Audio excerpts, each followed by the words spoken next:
I'm glad to meet you. I'm glad that I'm glad that you are willing to do this program for us via Zoom with Central DeKalb. Needless to say, this is a topic that every single person that comes in Central DeKalb can relate to, one way or the other, all of us. And I did a little research last night trying to figure out what I could put in my email to kind of encourage people to show up today. And the thing is, once you read it, you know it applies to us. And particularly now during COVID with the lack of exercise, unhealthy eating, all those things, isolation, this is a challenge. So what I'm going to do right now is I want to welcome you and everybody else that just has signed on. And I know recognize some of the names. I see you, B, Dr. Namias, I see you on. So welcome to Central DeKalb. I'm going to turn this over to you and to Valerie, and thank you ever so much. Absolutely, my pleasure. Thanks for having me, and I'm happy to be here. So let's see, I'm going to try and share my screen.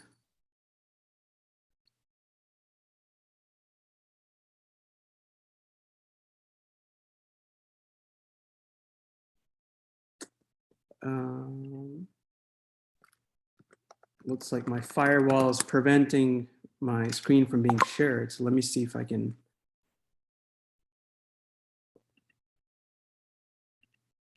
Let's try that again. There we go. Can you see my screen? Yes. Excellent. Okay, let's see here. All right, can everyone hear me okay? We can. Very good. Okay. Well, thanks for having me. I'm glad to be here. My name is Dr. Badri Nathan, but I go by Dr. Badri just because it's a lot easier. Took me a while to learn how to pronounce my own name when I was growing up. So, or Dr. B suffices too. So what I want to talk to you today about is sort of give you a broad overview of what vascular surgery is and what vascular surgeons do. And I think overall, our public health campaigns have focused a lot on, heart disease and cancer prevention, but really, we don't really talk too much about vascular disease when in fact, it's a huge problem in our community, in our country and all over the world. So I'd like to give you a little bit more insight as to what kind of diseases are there and what we can do to treat these. All right, so we're going to talk about arterial anatomy, some basics of the anatomy of arteries, and then we'll talk about diseases of the arteries and diseases of the veins and what we can do about them. Okay, so what do vascular surgeons do? We're blood vessel specialists. So anywhere you have a blood vessel, whether it's an artery or a vein, we do surgery and we take care of patients with any type of troubles with their blood vessels. And we provide comprehensive surgical care as well as medical care for anything related to the blood vessels at all.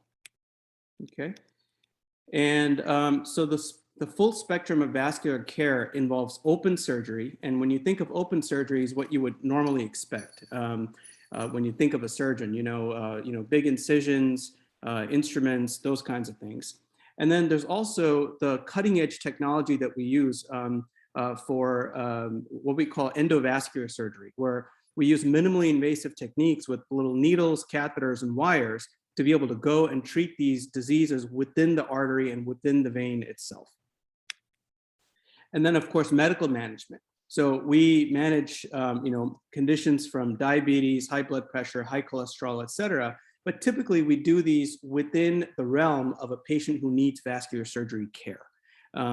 If you need these medical diseases treated without any surgical needs, then you're better served by going to a primary care doctor or a cardiologist. But whenever you need vascular surgery, your vascular surgeon will be able to take care of all of your medical needs at the same time. So, we're basically, the plumbers of the human body, if you think about it, right? I mean, every organ, everywhere there's an organ, it needs blood supply. And the arteries and the veins are the pipes that take blood to the organs and bring them back to the heart to be recirculated, and the cycle starts again. So when these arteries get blocked up, when these pipes get blocked up, we have all kinds of tools at our disposal to be able to treat this and relieve your symptoms. So a good way to think about this is, you know, from an engineering perspective, you know, you have a pipe and you have a blockage, you know, somewhere in the middle there. And as you can see, there's just a trickle of blood flow that's coming at the end of the pipe there. Okay, so we use all kinds of different techniques like balloon angioplasty, stents, and surgical bypasses to be able to open up and bypass these blockages to get better blood flow. So, and as an example, what we do is, you know, we use a bypass graft. We actually sew in a plastic tube before the blockage and after the blockage to help these segments of the artery. So now the blood flow is basically, you know, it's bypassed, and you have a lot of basically the pipe's wide open and your organ gets the blood supply that it needs. So the human arterial system is not just pipes. It's actually a living, dynamic organ. And as you know, most of us think about it as a conduit to get blood to different parts of the body. While that's true, it's actually a living, breathing, dynamic organ that actually contracts and expands to regulate blood flow to each of the organs. And, you know, and because it's human tissue, it's susceptible to diseases. Okay, so let's talk a little bit about arterial anatomy. So this is a nice figurine that I like. It basically, it shows you the entire, almost the entire vascular system, starting with the ascending aorta. Then you have the arch, which is in the chest up over here. That gives blood supply to the vessels of the head and neck, as well as the arms. And then it goes down into the chest and the abdomen, gives off branches to all of the intestines. And then around the area of your belly button, it splits into two and the arteries go down to each of your legs. And here's a side view of what that looks like. You can see, you know, the aorta is a structure that actually hugs the spine. It's actually all the way in the back of your body, behind all of your organs. And it provides blood supply to all the organs from the back to the front. So what I'm going to do is go through the entire body and show you, you know, what kind of diseases are there and what we do. And what we treat blood vessels everywhere in the body except within the skull. Okay, so all the other blood vessels from the neck down is the territory of the vascular surgeons. We're going to start with carotid disease, where you have blockages in the arteries of your neck. So the cerebral circulation is starts off at that arch in your chest, where the branches start rising and go up into the brain. You have one artery on both sides, and they split into two. And one part of that artery gives blood supply to your face. The other part goes all the way up into your brain and gives blood supply to your brain. Okay. Here's another diagram. You could see about halfway up the neck, the artery splits into two, and one part goes and gives blood supply to the face and head and neck, and the other one is a conduit that goes all the way up into the brain. Okay, here's a side view that demonstrates that nicely as well. The part of the artery that's actually susceptible, the most susceptible to disease here, is actually what's labeled here. It's called the internal carotid artery. This is a conduit that takes blood supply all the way up to the brain, and that's where the plaque typically accumulates.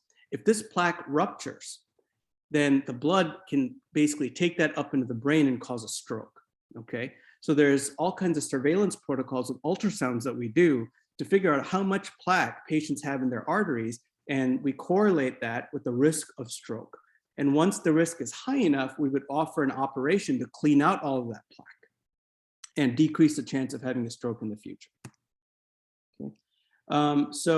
So this is what the surgery entails. The surgery is called a carotid endarterectomy. Okay, so if you look at the top middle figure, we open up the artery, a nice long incision on the artery, and then we kind of free up the plaque and we actually pull it out of the artery. Okay, and this is basically, you know, decades and decades worth of plaque that's been built up in the artery. Now it's come to a point where it can cause a problem. Okay, so we take the plaque out and then we put a patch on top of the artery to make it nice and wide open. So now you have free blood supply up into the brain. I can't guarantee that this would make you smarter, but I can guarantee you that it'll likely decrease your chance of stroke. Okay. Now, in very, very select population of patients, we can put in stents as well in the carotid artery. So basically you see here, this is the minimally invasive method that I talked about, where you put a catheter, wire, and a stent up all the way from the groin, all the way up into the artery in your neck. And then we deploy the stent and it basically springs open and it squishes all the plaque to the side of the wall. Okay. The problem with this is that it's actually been shown to have an increased chance of stroke during the procedure compared to the open surgical procedure that we just talked about. Okay. So only in very, very select circumstances do we offer this type of procedure for the carotid arteries. Now, next we're going to talk about is the thoracic aorta. Okay, so we're just working our way down from the neck. Now, the thoracic aorta is the part of the aorta that's sitting in the chest, or the thorax or the chest, okay? And it arises from the heart. It gives rise to the blood vessels of the head and neck and the arms. And then it takes a turn and it goes downwards before it gets into the belly, all right? So one of the things that can happen in the thoracic aorta is called an aneurysm, okay? So as you can see, an aneurysm is a dilation of the blood vessel due to a weakness in the blood vessel wall, okay? So what so an artery basically it's got three layers to it. The inner layer is what actually touches the blood and that allows the blood to flow through it. The middle layer is full of muscle, and that muscle contracts and expands based on what the blood flow necessity is for the specific organ. For example, when you're exercising, your legs need a lot more blood supply than, say, for example, your intestines, right? So more of the blood supply is shunted toward the legs and less goes towards the intestines. Okay, and that shunting mechanism happens because of that middle portion of the arterial wall, which can constrict blood supply and expand it. All right, and then the third layer is actually the strength layer that holds everything together. When that strength layer starts breaking down and when it starts becoming weak, then as the heart pumps pulsatile flow over time, the artery will keep expanding to a point where it reaches a critical threshold and it can pop, okay? And it's our job to figure out what size and when, for which patient, these things would pop and try to fix it before it actually happens, okay? And so one way of doing this is putting a stent graft into the wall of into the lumen of the artery, as you see there, okay? So basically up top, it seals in the normal artery. On the bottom, it seals in the normal artery. So essentially, it's like an internal bypass. So now all the blood goes directly through this plastic tube that we put in, and the blood doesn't go into that weakened portion of the wall anymore. So over time, that aneurysm will shrink and it won't rupture. Okay. Now, wherever there's an artery, there can be an aneurysm, right? So this gets into some more complicated things where you have aneurysmal portions of the aorta in the chest and the abdomen, and it's different combinations of the chest and the abdomen, and it depends on which portion of the aorta is involved. And the surgical treatment for that is quite complex, and we'll touch on it briefly. So when you have an aorta that looks like this, okay, where it's just aneurysmal throughout, it's bulging, the entire aorta is weak, so it can pop at any point, any given point in its route from the heart all the way down to the pelvis. So one way we fix this is make a big incision. And as you see, I mean, we're basically opening up the patient, basically cutting them open in half, okay, until we can get down into the artery and we actually remove the segment that's diseased and we put in a plastic tube and we sew it into the top, sew it into the bottom, and we do a little bypass to each of the intestine vessels, okay? This is a major operation. It's quite rare to have this extent of disease of aneurysm in the aorta, but at Emory, we see this all the time. Here's just another example of what that looks like. Now, the more minimally invasive cutting edge modern technology that we have nowadays is we use little catheters and wires and go from the groin, and we actually deploy these, and these stents spring open and they treat the aneurysms. And this can be treated from all the way from the chest all the way down into the legs. This gives you an idea. These are 3D reconstruction models of someone's actual blood vessels once they've been treated. Okay, so now let's talk about aortic dissection. okay? And a dissection can happen anywhere along the aorta, where it's highlighted in the blue box there, okay? So what is an aortic dissection? So remember I talked about the 3 walls of the artery, okay? Now, the blood is supposed to only be on the inside portion of the artery, okay? Now, due to hypertension or high blood pressure, and in people who abuse drugs like cocaine, where your blood pressure goes extremely high, okay, what happens is you get a tear in the wall of the blood vessel, okay? So if it tears, now you got blood going through 2 different channels, okay? And that constricts where the blood supply is supposed to go, and the organs don't get the blood that they need. All right. So here's a depiction of that, where the pressure at which the heart is pumping blood into the aorta basically tears the vessel, and now you have blood flowing into 2 different channels there, and that's an emergency. It's a medical emergency. And typically how we treat this is first by controlling your blood pressure with IV medications in the ICU. And then depending upon which organs are affected, we go in and we do an operation to fix the tear. And this shows you that that dissection, the extent of that dissection can happen anywhere along the course of the aorta, okay? Next thing I wanna talk to you about, working our way down into the abdomen now, is mesenteric disease, okay? Mesenteric is just a fancy word for intestines, all right? So mesenteric disease, the intestines require a high amount of blood supply, especially right after you eat, to be able to break down and digest everything that you're eating, absorb the nutrients, and process it that way, okay?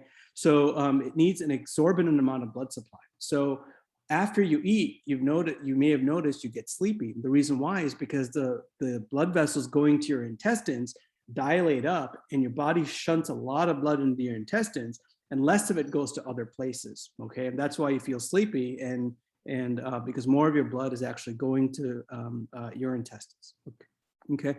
So these intestinal arteries can get diseased as well, and they can get plaque buildup in them.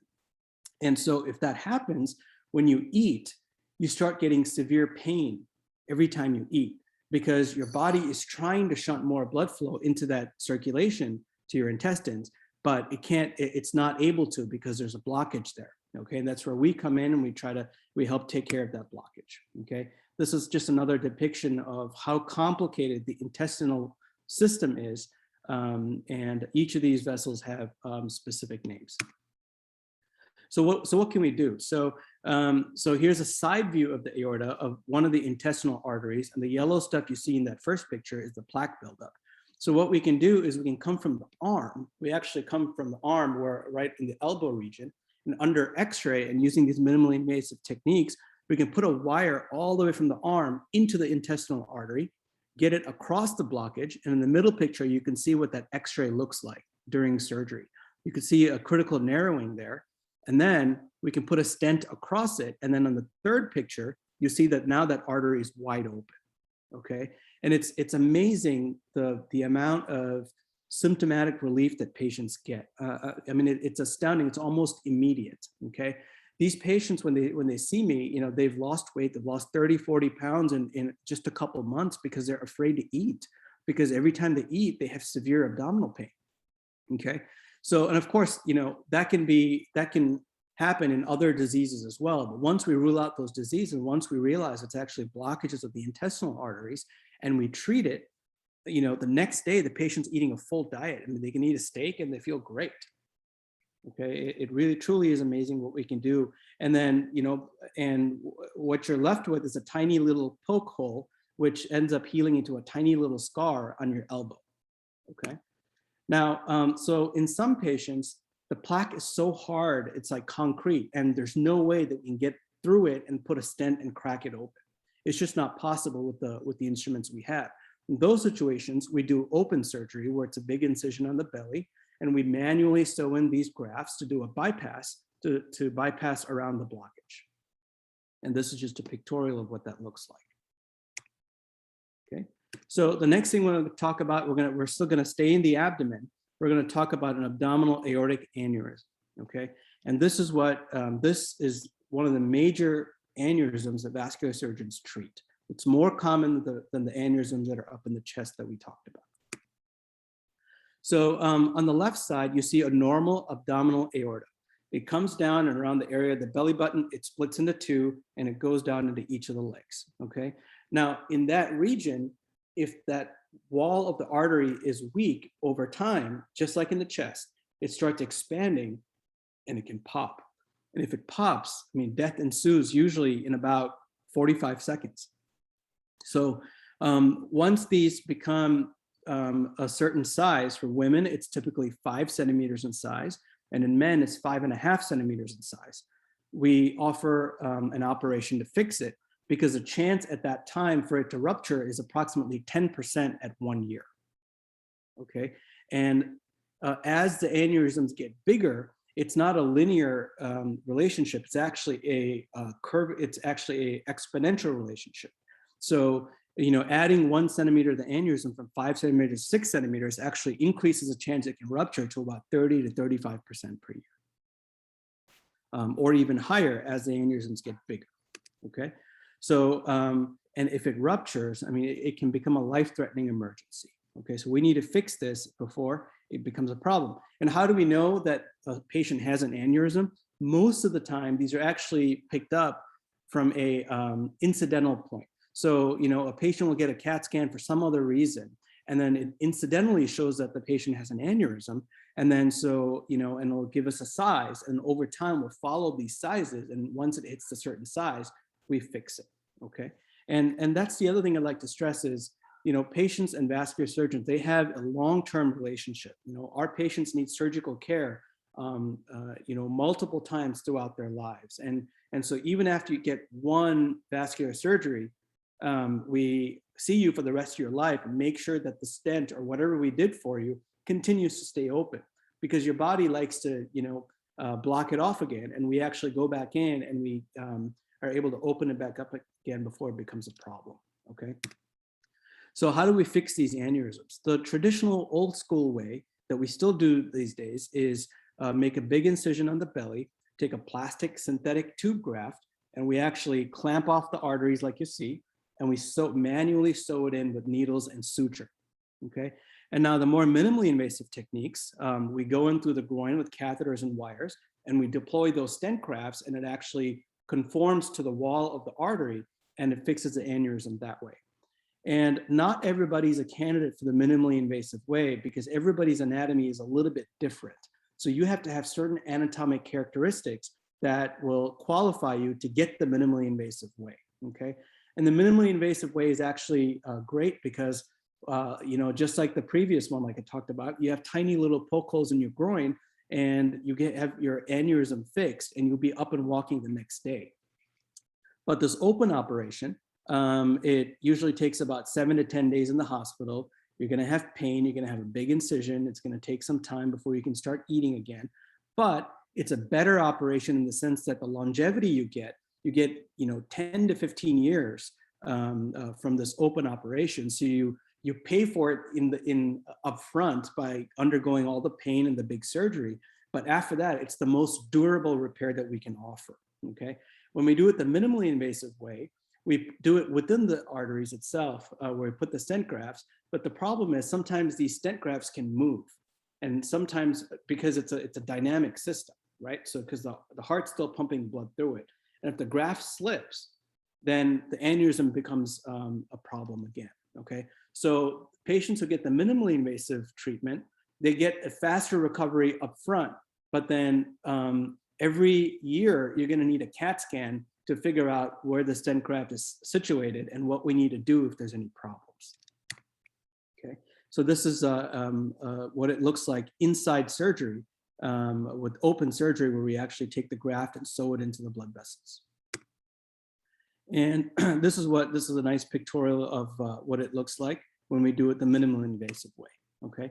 So here is a very nice video by one of the companies that makes these devices to treat these aneurysms. And it really, you know, it gives you a really good idea of what it looks like, what the surgery looks like. So I'll walk you through this. So once the patient's asleep, and this is, it shows you where the aneurysm is inside the belly. And then you'll see little wires, little snake-like things that come all the way in, and it's deploying that graft. okay? Now it's gonna zoom in into the aneurysm, and it's just gonna show you what the graft material is made of. So basically it looks like a pair of pants, where on one side it's a full pair of pants, on the other side it's shorts, but then we go in from the other side and we put another graft to extend it into that leg.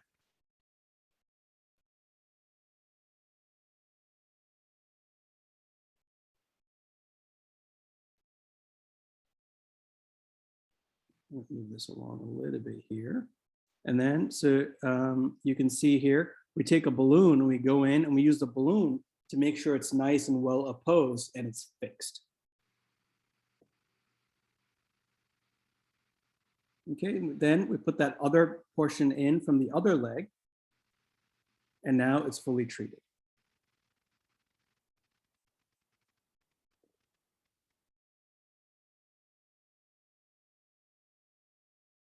Okay, so it's amazing what modern technology can do and what we can do these days.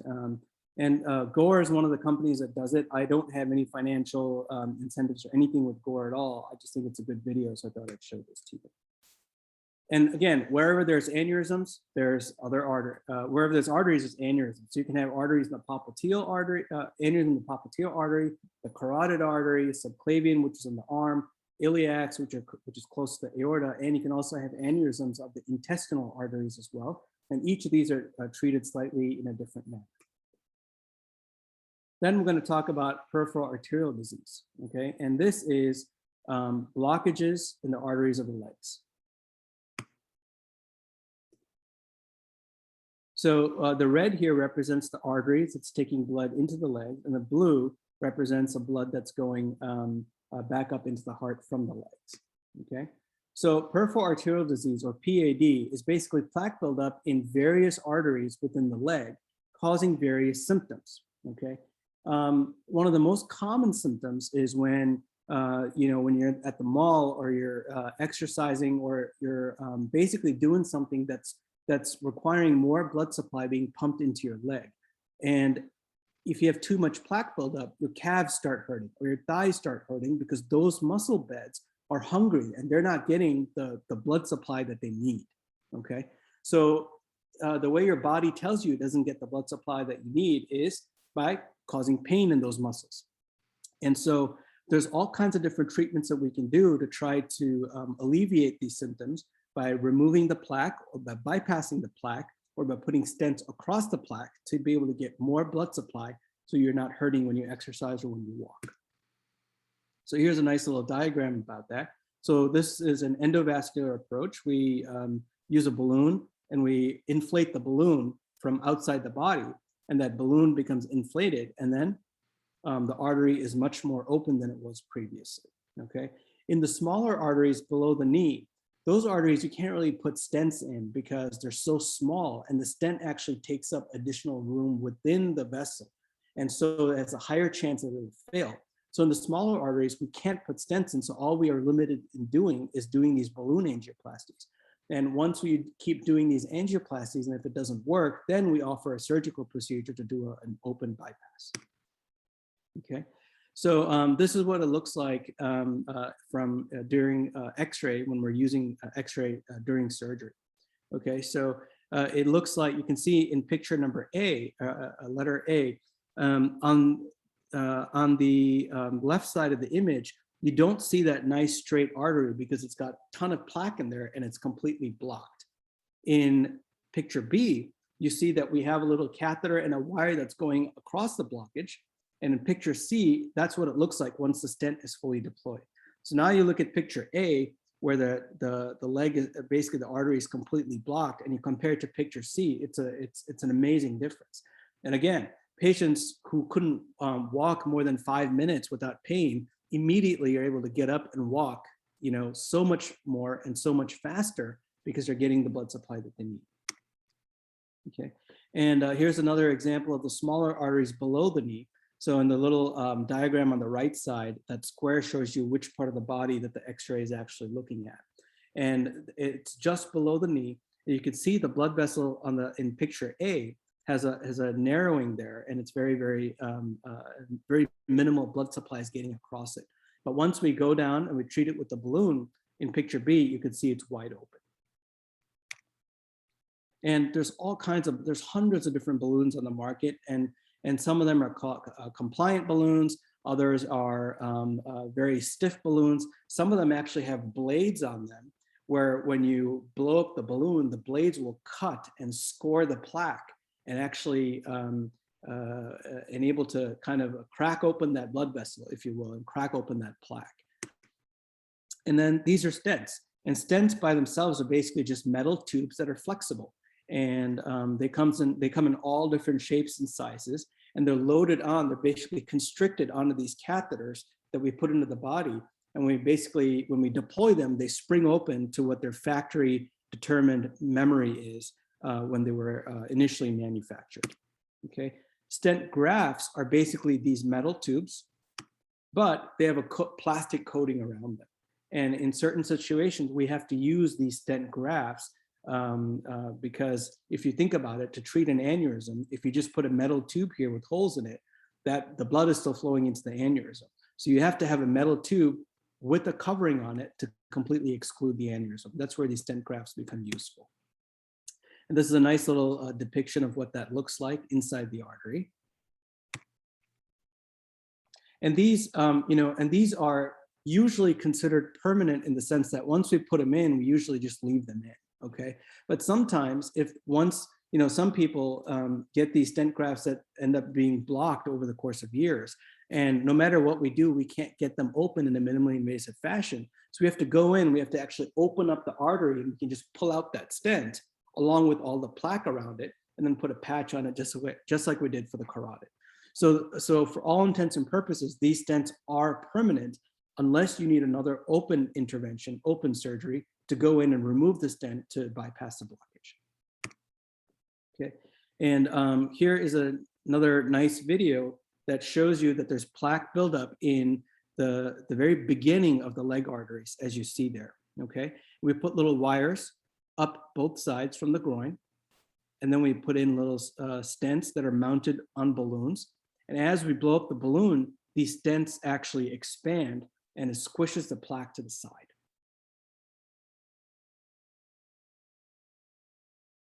Okay, now you have a wide open channel for the blood to go down the legs. So this is an example of what a hybrid room looks like. Okay, it looks like, I mean, the technology that we have these days is just unbelievable. So you have a big screen, you see a 3D model there, and more of the newer machines is able to use the x-rays that we take during surgery and reconstruct it in real time and show us a three-dimensional view of what the blood vessel looks like and what our treatment looks like. Okay. Now, if all of these fancy minimally invasive technology doesn't work, we also do the old school surgical bypass, where if there's a blockage, we basically bypass the blockage by sewing in manually a plastic tube. We make an incision in the groin, an incision in the leg, and we find the artery on both sides, and we manually sew in a plastic tube.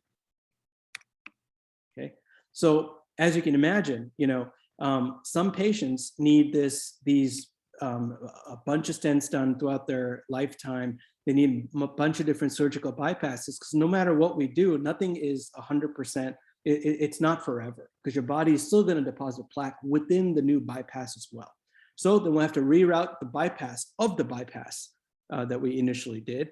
And some people, to save their legs, we have to do, a bypass of the two bypasses that previously were done.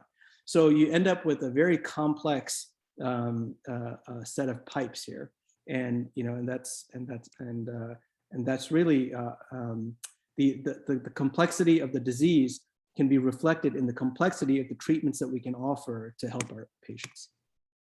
Okay, so we've talked about open surgery, we've talked about minimally invasive endovascular surgery. Now let's talk a little bit about the medical management of what we do for vascular patients. Okay, so PAD, as you recall, is peripheral arterial disease. So that's where you have blockages of the arteries in your legs.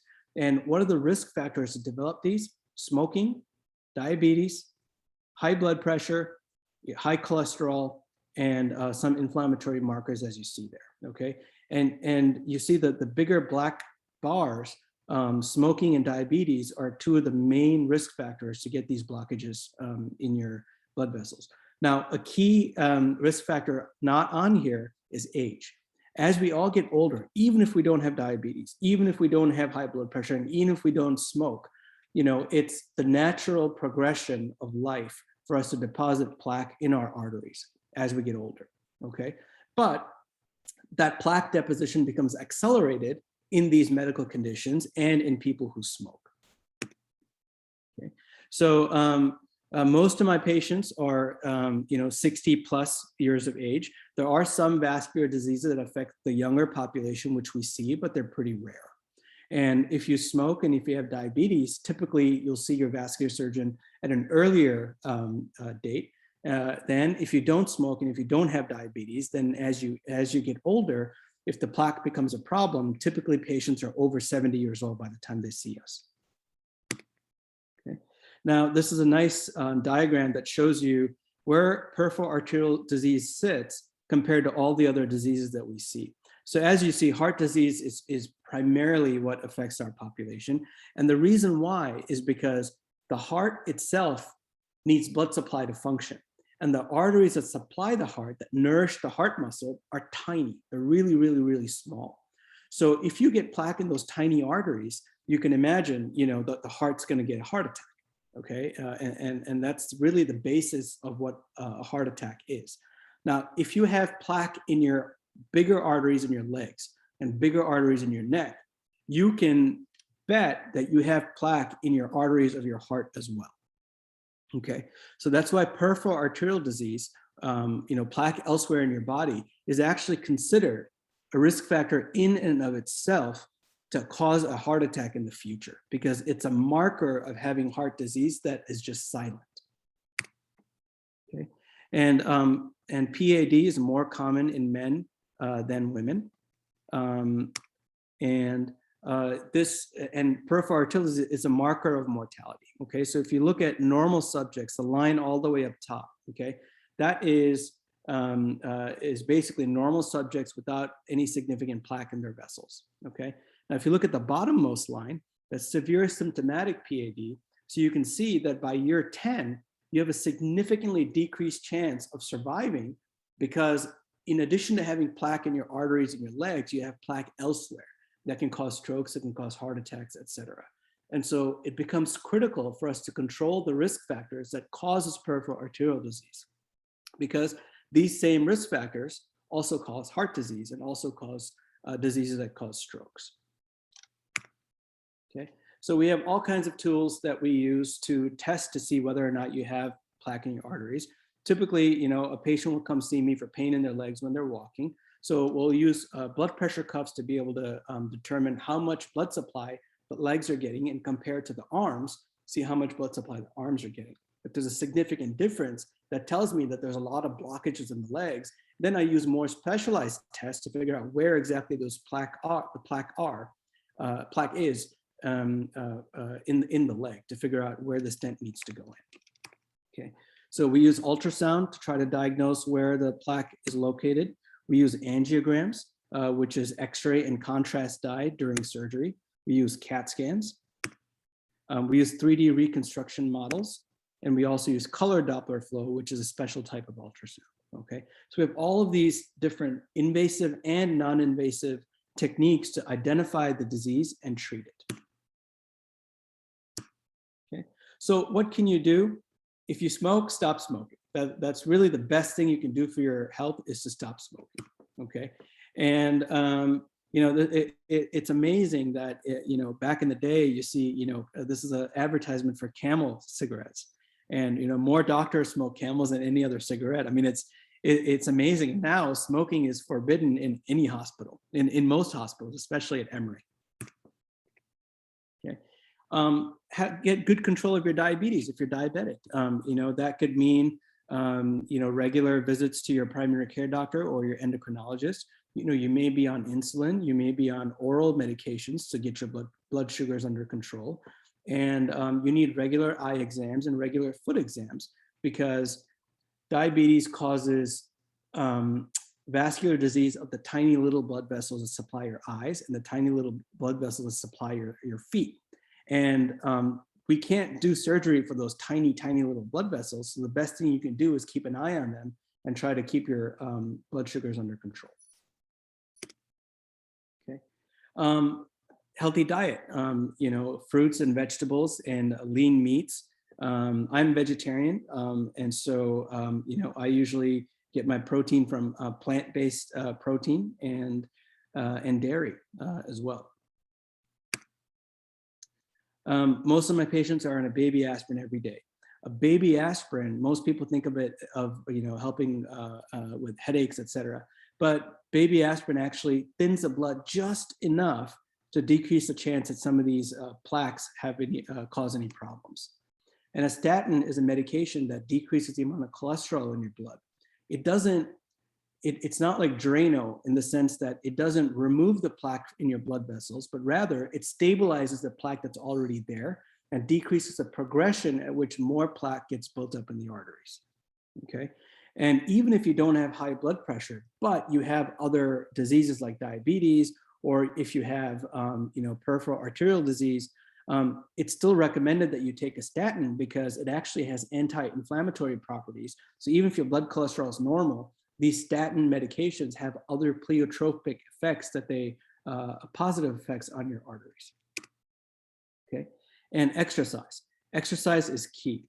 Okay, so what it does is it recruits collateral. So say, for example, you can exercise or you can walk for 5 minutes and you start having calf pain and you can't walk anymore, so you stop and you rest. Okay, the best thing you can do is push yourself to walk just a little bit more, another 30 seconds more, another minute more.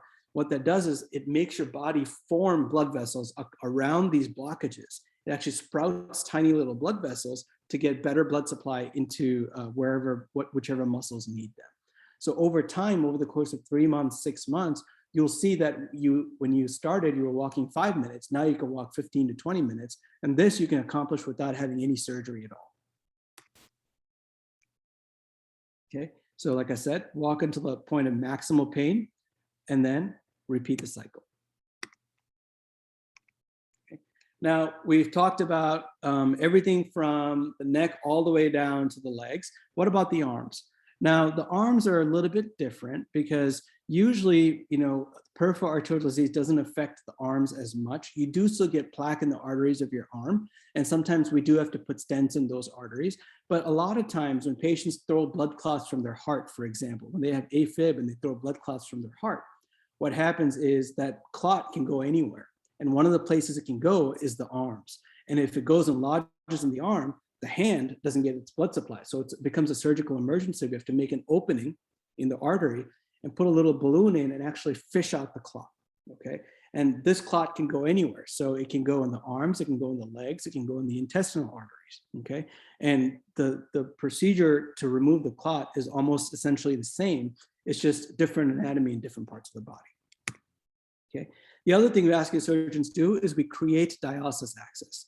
So dialysis is for patients who have poor kidney function or kidneys that don't work anymore. Okay, so what we do is we take a vein and we connect it, we sew it onto an artery in the arm. And over time, this vein, which hasn't seen pulsatile strong blood supply before, over time, this vein starts dilating and you can see it under the skin. And that's what the dialysis nurses will stick to give you dialysis. Okay, so it's basically we're utilizing the properties of the vein for it to dilate over time. And that way, we're not putting any prosthetic material in your arm to do dialysis, and you don't have a catheter that's hanging out of your shoulder because those can get infected. In this situation, we're using your own artery, we're using your own vein, and once it fully heals, the chance of infection is extremely small. Okay, so that's pretty much what we do for arterial diseases, and just a little bit about venous disease.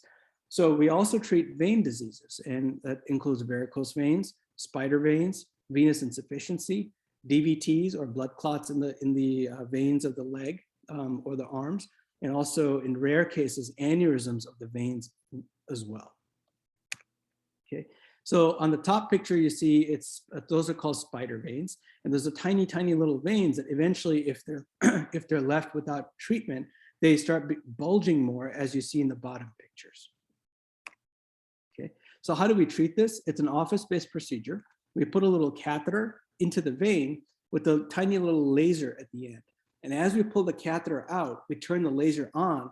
And if you look at the third picture, it actually obliterates that vein as the catheter is removed. That laser transmits heat to the walls of the vessels, and that causes burning on the inside of the wall of the vessels, and it causes it to basically shrink down and collapse. Okay, so it's pretty remarkable what kind of effects you get. On the left side, you see before treatment. On the right side is after treatment. These veins just decompress once they're closed off. Sometimes you need tiny little incisions to remove those pesky veins, but most of the time, these veins decompress very nicely. You can see this is a more dramatic example of varicose veins on the left. And on the right side, you might see a tiny, tiny little poke hole just below the knee there, a scar.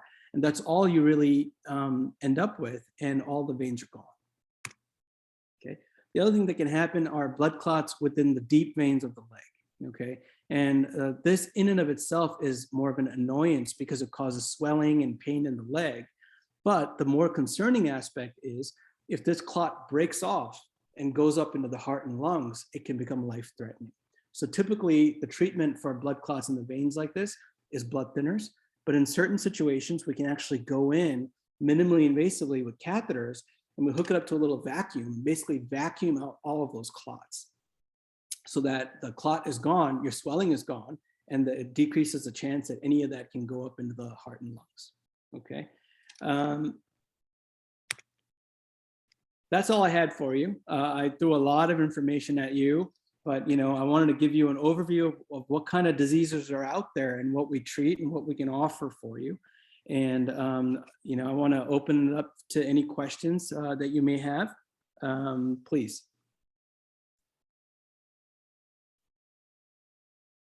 Dr. B, Yes. I wanted to ask you, are there different types of things? My understanding is there's cholesterol and there's calcium that cause plaque in the vessels.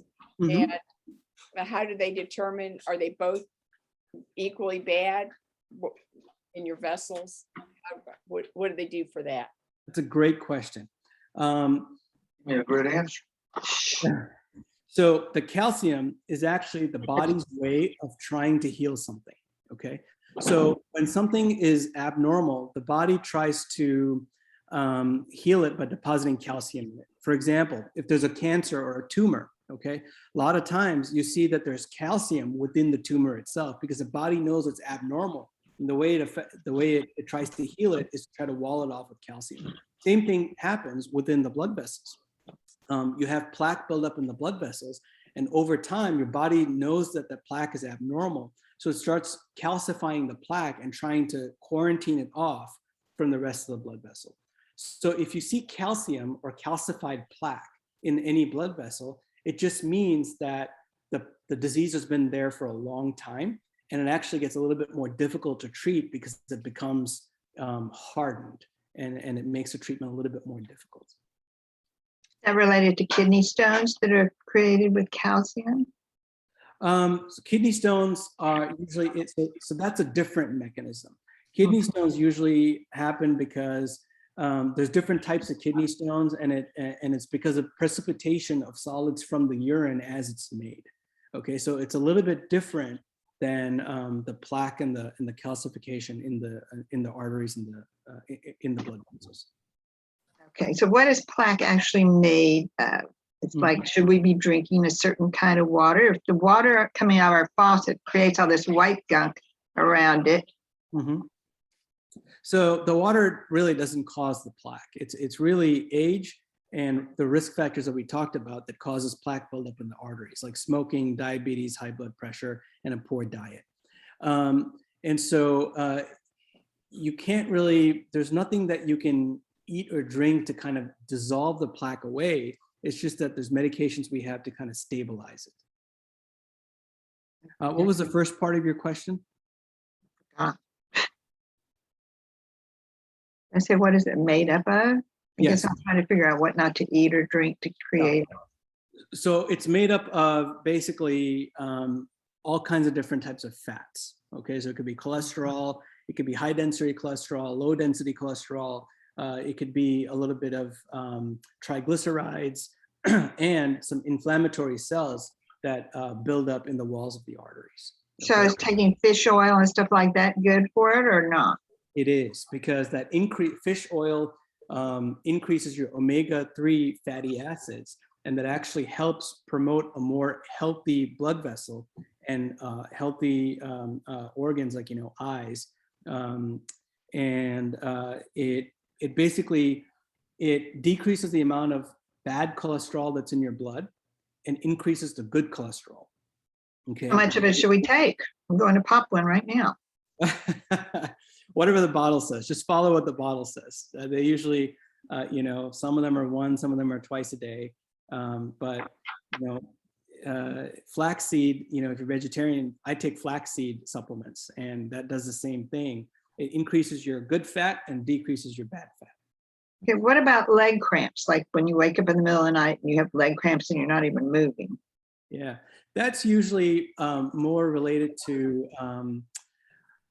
a musculoskeletal problem. So it could be because your muscles are really tense and you haven't done stretching exercises. And so that can cause your muscles to kind of lock up and cause pain at night. Can it be lack of magnesium? It can be due to electrolyte abnormalities like low magnesium. It could be low potassium and other types of abnormalities. And it could also be due to some mineral deficiencies, trace minerals. So things like a multivitamin a day will help, take care of that problem. And daily exercise and stretching exercises to stretch out your muscles will help.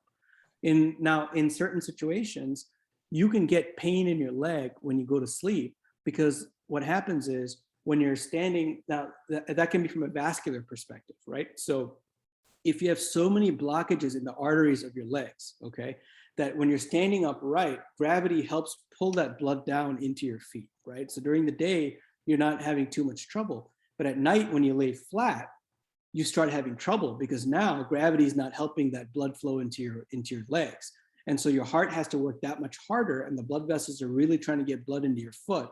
And so that can cause pain. It's a phenomenon called rest pain, and it's actually a harbinger of limb loss, okay? But What?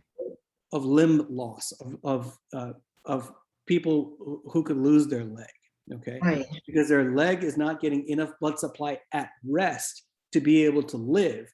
And so it's called a critical threat to the limb, okay? So that's why they put those cuffs on you when you're in the hospital? Nope, those cuffs actually help circulate the blood in the vein. And it decreases the chance that these blood clots develop in the veins and prevent them from going up to the heart and lungs. Okay, so most of the time when you get just intermittent cramps when you go to sleep, okay, it's usually due to an electrolyte problem or a mineral problem or stretching or poor stretching, etc. Okay, but if you have severe pain in your leg and foot all the time, especially when you lay down and you have to actually hang your leg off the bed to be able to have gravity help pull more blood into the foot, those things will mean that you have severe vascular disease that needs to be addressed. Okay. So how can we get scanned to see what's going on now that you've terrified us about all these things? How can we get scanned and have our insurance covered? Yeah, so it depends on your symptoms, okay? So if your symptoms are, say you're going on a walk, say you're taking your dog on a walk and you can't walk more than 3 blocks without your legs hurting, okay? You come see me and we get an ultrasound and the insurance will cover it because you have a symptom that's related to a possible vascular disease. So we do an ultrasound, we do all these physiologic non-invasive tests, and we figure out how much plaque burden and which part of the legs have plaque, and then we'll offer you a treatment option, okay? What if you don't have any of those serious symptoms yet, but your grandparents and parents just drop dead like boom, like that? Mm-hmm. So it depends, if you don't have serious symptoms like that, typically you don't need any what we call prophylactic scans or scans before symptoms or the disease occurs. However, if you have a family history, say for example, aneurysms, say, your parents, your grandparents died young because of an aneurysm rupture, then it's reasonable to get an ultrasound, a screening ultrasound of your abdomen to see if there's an aneurysm there at all. Okay, and if the ultrasound shows that there's an aneurysm, then we get a CAT scan, okay, to get a definitive measurements of what that aneurysm looks like. Okay, so most of the time, if you don't have symptoms, you don't need to be screened for things unless you have a family history of certain diseases. Then we can go ahead and screen you to see if you have them. You know, in certain populations of patients, say, so, you know, Medicare, for example, says any patients who are over the age of 65, okay, who have smoked for an extended period of time at any point in their lifetime, even when they're, you know, adolescents or when they're in their 40s and 50s, but they quit smoking. Once you hit the age 65, Medicare says you have to have a screening of your abdomen to make sure that you don't have an aneurysm in there, because smoking is such a strong risk factor for developing an aneurysm over time. Mhm. So these types of risk factors and family history and your symptoms, all three together, help us determine what kind of scans you need and what kind of surveillance imaging that you will need moving forward. Okay. Any other questions? I wanted to ask you, Dr. B, about a calcium score. Uh-huh. Who would get that? Can just an individual get it if they're curious whether their calcium in their vessels is super high and might need to be addressed? Mm-hmm. Typically, calcium score is reserved for the heart itself. Yes. Usually, we don't use calcium scores for the legs or, you know, the other arteries, but the calcium score for the heart, basically, it gives us an idea of how much calcium is in the blood vessels supplying the heart muscle itself. And we use that as a indirect marker of how likely is it that you would have a heart attack in the future, because the higher the calcium score, it indicates more plaque in the vessels, which indicates a higher risk of having a heart attack in the future. Okay, so that's what a calcium score does. It's one piece of the puzzle to help us figure out what shape your heart is in.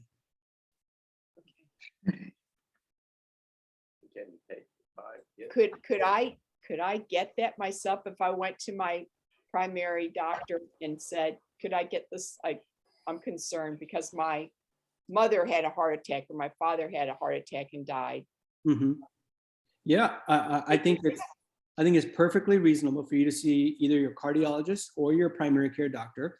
Tell them that you have this family history, and they'll assess you for any other risk factors. And they'll and you know, if you also have, say, for example, high cholesterol, high blood pressure, okay, then you have enough risk factors and a family history to say, okay, I think we should get some sort of imaging of your heart to figure out what your risk is of having a heart attack in the future. And one of those tests can be a calcium score. Another test can be an ultrasound of the heart. Another test can be a stress test. So there's all kinds of different tests, and your doctor will determine based on your risk which test is the best for you. Thank you. Thanks a lot. Absolutely. So that's our office number there. If you have any questions, you know, you can feel free to reach out to me. I didn't put my email address on here, but I'm happy to do that in case if you have a question in the future. How long have you been doing this? What's that? How long have you been a doctor? You look so young. Gosh, oh, thank you. So let's see, I graduated medical school in 2012. So I've been a doctor since 2012. I did after that, so medical school is 4 years after 4 years of college. Then I did a 5-year general surgery residency. So that lasted through 2017. And then did a specialized training in vascular surgery, which is an additional 2 years. So I finished training in 2019. So I'm in my 3rd year of practice. So you're actually operating on people? Oh yeah, absolutely. Yeah.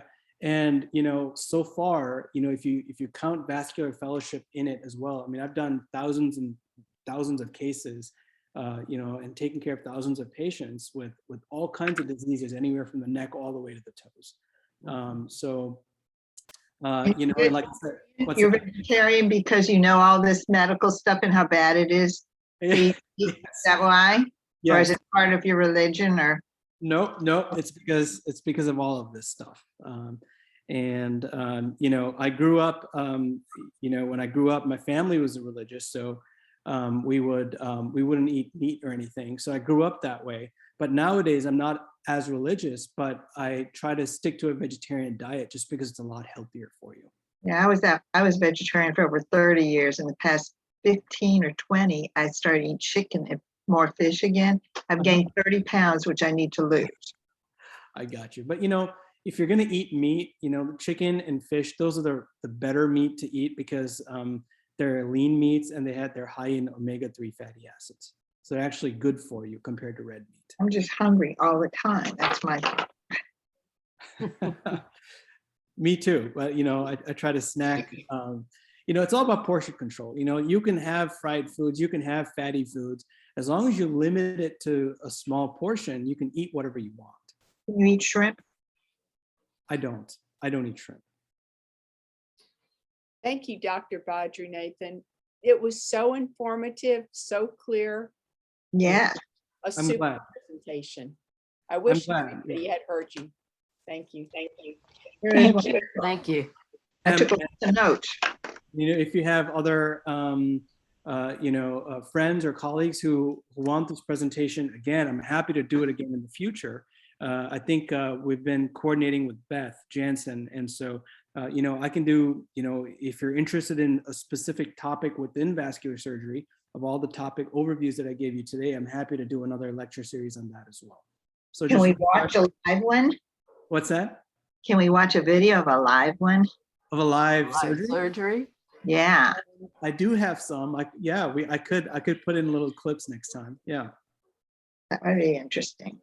Yeah. Okay. Definitely. Well, Dr. B, thank you so much for Absolutely. the information and the presentation. Hopefully we will be back into the center soon, and we'd love to have you come and visit there. Absolutely. Thank you very much for having me. It was an absolute pleasure. Thank you so much. Thank you. you. Thank Thank you. you. Bye-bye.